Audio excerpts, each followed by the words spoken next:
Le 17-19, Music Addict.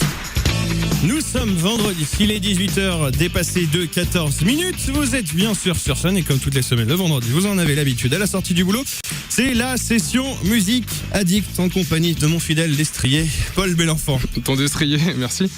Quoi, c'est un compliment? Oui, je suis ravi. Merci de me comparer à un équidé. Il y a une partie de mon anatomie que je dévoilerai pas où ça se rapproche peut-être. Certains le prendraient comme un compliment, je peux vous l'assurer. Nous ne sommes pas tout seuls, bien sûr, chaque semaine pour faire les foufous. Nous avons ce soir HHH. Bonsoir les gars. Salut. Bienvenue. Nous sommes très heureux de vous accueillir, vraiment. Nous aussi, on est très heureux de vous rencontrer.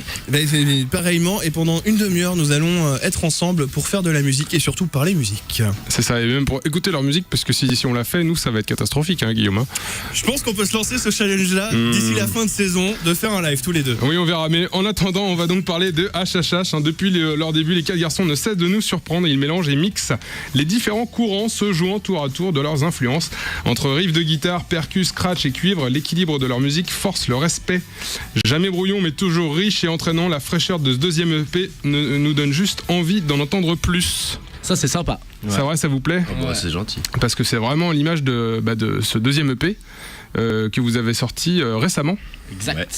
Qui est-ce qui nous en parle? On va peut-être vous présenter les garçons. Il y a Flo qui est au chant. Salut. Il y a Nathan au clavier. Bonjour. Vince au percu. Salut. Et Basile au scratch et aux machines. Bonjour. Et voilà, donc on a fait l'appel. Les 4 garçons sont là. Est-ce que vous pouvez nous raconter justement comment l'aventure a pris forme, l'aventure de HHH? Allez, vas-y Flo, t'es chaud. Vas-y, on t'écoute Flo. Comment est-ce que l'aventure a pris forme? Comment c'est né, ouais. Je suis pas la meilleure personne pour en parler en fait, parce que moi je suis un des derniers arrivants dans le groupe. Je peux raconter si tu veux. On t'écoute. Donc HHH c'était un groupe qui était formé de 3 personnes avant, dont je ne faisais pas partie. D'accord. C'était très triste. Ma vie se résumait à d'autres choses. Et du coup, donc il y avait un autre MC avant qui n'a pas continué l'aventure, qu'on salue. Alors on peut peut-être rappeler son prénom. Jean-Gars. Voilà. On lui passe le bonsoir ce soir. Exactement. On lui passe le grand bonsoir. Donc avec qui le premier EP avait été fait.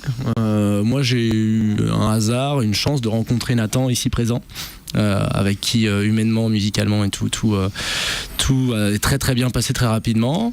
Vous avez entendu, il y a eu un feeling sur les goûts artistiques, sur les attentes aussi ou... Ouais, sur pas mal de choses en fait, je pense que humainement, naturellement quoi. Juste au moment en fait où il cherchait un autre MC, et c'est comme ça qu'on a commencé à se mettre sur le deuxième EP qu'on a fait assez rapidement. En quelques mois, justement c'était un EP qui est un peu synonyme de découverte en fait, qui est assez justement décomplexé je crois, et maintenant donc je vais rejoindre l'équipe. Vince maintenant qui est au percu. Ne faites pas de mal au micro. Pardon.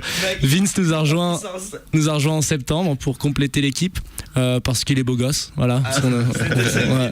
C'est la caution commerciale. C'est ça. Et je sais, voilà. D'accord, donc ça a commencé sous forme de trio. Finalement, il ne reste plus qu'un de l'origine du trio. Non, deux. Nathan et moi. D'accord. Et donc il y a juste le MC qui vous a donc Jean-Bas, c'est ça? Jean-Gars qui a arrêté l'aventure. Voilà, c'est ça. D'accord. Et alors le premier EP c'était 2013. C'est... Ouais. Et le nouvel EP 2014, vous n'avez pas perdu de temps en fait. Vous êtes dans un processus hyper créatif. C'était aussi pour inclure les nouveaux membres aussi du groupe. Il y a de ça. Et puis au départ du coup, avec l'arrivée de Flo, on avait envie de créer avec lui, de voir ce qu'on pouvait faire. Donc on a fait ça assez vite. Ouais. C'était pour intégrer tout le monde et puis faire quelque chose ensemble. Je pense que c'était important pour nous. Vous l'avez découvert comment? Sur scène? C'était un contact, un ami, d'une connaissance L'Orchidée Noire, je crois. Ouais, on fréquente beaucoup ce bar qu'on adore. Non, en fin de compte, on s'était rencontrés avec Nathan l'année dernière à l'occasion de Hip Hop Session pour un speed meeting hip hop, parce que j'ai un autre groupe aussi à côté qui s'appelle les Various Brothers. Oui, et qu'on salue au passage. Et on les aime pas trop. On s'est rencontrés comme ça. Moi, je connaissais déjà HHH de nom. J'ai entendu HHH, je me suis dit putain, HHH c'est cool et tout. J'ai dit à Nathan, c'est cool HHH, tu vois. Voilà, belle histoire. Et il m'a dit qu'il faisait de la guitare. Après, grosse histoire de fou. Un soir, je pars de chez moi pour aller voir des potes.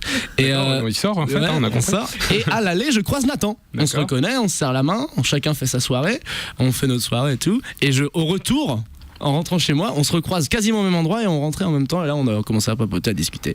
Et c'est là où la rencontre s'est faite. C'est souvent des rencontres tardives comme ça, mais vous n'êtes pas les premiers, hein, mais sur des groupes aussi où voilà, il y a un contact qui se fait. C'est d'abord un contact humain aussi peut-être, et puis après, musicalement, faut que ça marche, faut que vous entendiez. On parlait justement des attentes musicales. Quelles sont vos inspirations, vos influences qui vous ont aussi ou qui peuvent vous rapprocher, puis aussi qui font votre diversité?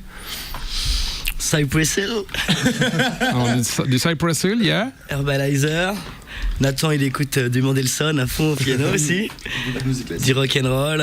En fait, c'est rigolo parce que vu qu'on a les machines et qu'on a aussi des instruments acoustiques, on essaye de mélanger vraiment avec les samples en fait, avec les machines. On peut se permettre d'aller dans des trucs assez électro. On peut aussi rejoindre le rock'n'roll. Alors après, le but c'est pas de faire un fourre-tout, mais d'essayer de mélanger les influences vraiment diverses et variées. Donc voilà, on essaye de jouer avec les couleurs des guitares, les synthés, la percu en live et les machines. Donc on a vraiment un panel d'influences assez grand vu qu'on est quatre loulous aux univers différents, on essaie de se respecter chacun là-dedans. Bon justement, c'est ce qu'on disait de toute façon dans l'introduction, c'est riche de plein d'influences, mais ça fait jamais brouillon, ça fait jamais melting pot ou fourre-tout. On sent que c'est équilibré et que vous avez essayé aussi dans chaque morceau de montrer aussi vos influences et vos goûts de façon à les équilibrer, puis leur donner des tonalités aussi différentes. On va pouvoir justement écouter ça avec le premier morceau que vous allez nous interpréter ce soir. On vous laisse vous mettre en place. Tout à fait. Ce premier titre, c'est Old School.